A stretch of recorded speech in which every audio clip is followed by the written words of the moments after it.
Saying Cap 4 is the worst Captain America movie isn't the insult you think it is. You know, there's Cap 4 and then there's Thor 4. And frankly, those are two very different things. The new Captain America is good. It's just not great.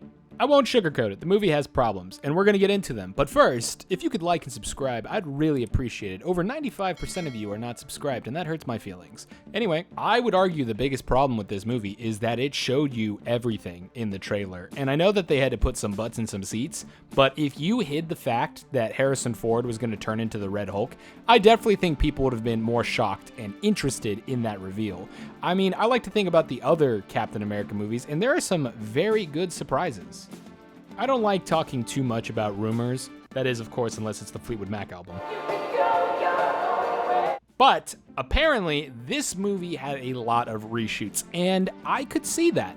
There were a lot of things that felt disjointed. Giancarlo felt like such a waste of a character. I know he's supposed to be like your Crossbones or your Batroc the Leaper, but having an actor of that caliber in that type of role felt like you were building up to something more. Maybe it's something for the future, but it definitely doesn't land in this film. I'm going to mark this next part as a negative. The cinematography and the choreography vary wildly throughout the film. Sometimes it's really good. There's some really cool shots and some really cool fight sequences, and other times I'm watching a spicy Guy Fieri fight Captain America in a really cheesy fight. Sometimes the camera work and CG are keeping up with our new Captain America in the skies, giving us really cool new perspectives, and then other times I'm looking at some of the worst CG I've seen in the entire franchise. I do not understand how these shots are in the same movie.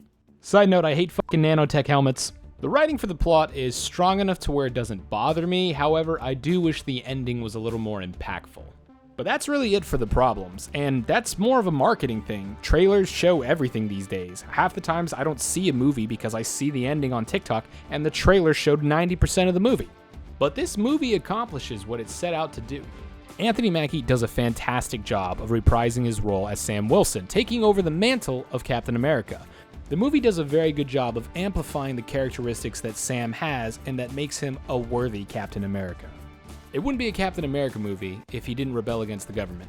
And the government this time is Harrison Ford, who does a really good job of taking over William Hurt's role. Frankly, I'm fine if Harrison Ford just plays the president in every movie going forward. I think the dichotomy between Captain America and the president in this movie is really interesting, and I really like the world building that it does. I think Captain America movies really work well as geopolitical centerpieces for the MCU as a whole, whether it talks about S.H.I.E.L.D. being infiltrated by Hydra or the Sokovia Accords. I think that the Captain America movies give you the whole perspective of the world as it stands. I'm going to take the Red Hulk destroying the White House as a complete coincidence and not any political messaging. That is what I'm deciding. While most of the MCU has already forgotten about Eternals and Hulk 1, I'm glad they brought the roots of this to the forefront. I'm decently satisfied with the acknowledgement of Eternals and the fact that people finally have decided to do something with the fucking 70,000 foot statue in the middle of the Indian Ocean. And it finally brought back Samuel Stearns as the leader, which is a plus and a minus, but I'm gonna view it more as a plus. The problem with characters like this to me is they're never that intelligent. For reference, in the first comic, he is allegedly as smart as the Hulk is strong. That being said, his first plan is to brainwash Hulk into retrieving a magic orb, and when Hulk brings it back, it instantly kills the leader. In the next comic, when the leader comes back, he says that he faked his death as an elaborate ploy. So for me, the leader has always been a moron.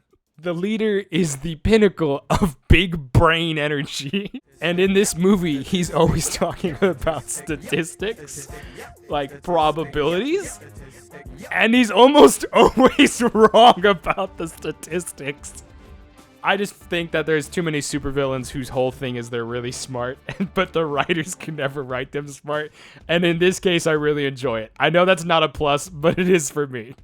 But that's the thing. It's just a good blockbuster. It doesn't reinvent the wheel. It's just a good David and Goliath story with a new Captain America who's trying to fit the mantle that has a very high bar. And in my opinion, he does a very good job.